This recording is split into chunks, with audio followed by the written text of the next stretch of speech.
Guten Tag. Here are 6 things that will kill your home value, so please listen up. Number 1, DIY projects going wrong. I know if you watch HGTV, it's so easy and everything on the television, and then you try the same thing at home and it doesn't look that good. So if you see something on HGTV and you think you cannot tackle it, get a professional to get it done. Number 2, curb appeal. If you're standing outside your house, look at the house. Is the landscaping nice? Is the paint still good? Are the windows clean? Is the front door in good condition?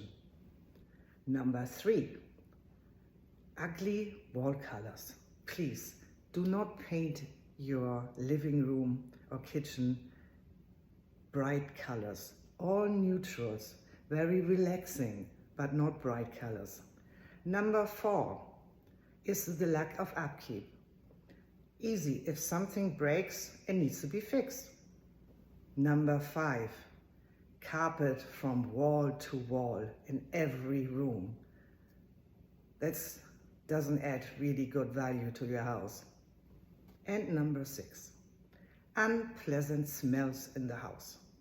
And even worse, if you have those little things you plug in and they have that fragrance over the smell in the house, not good. So take actions to make your house a valuable asset. Have fun!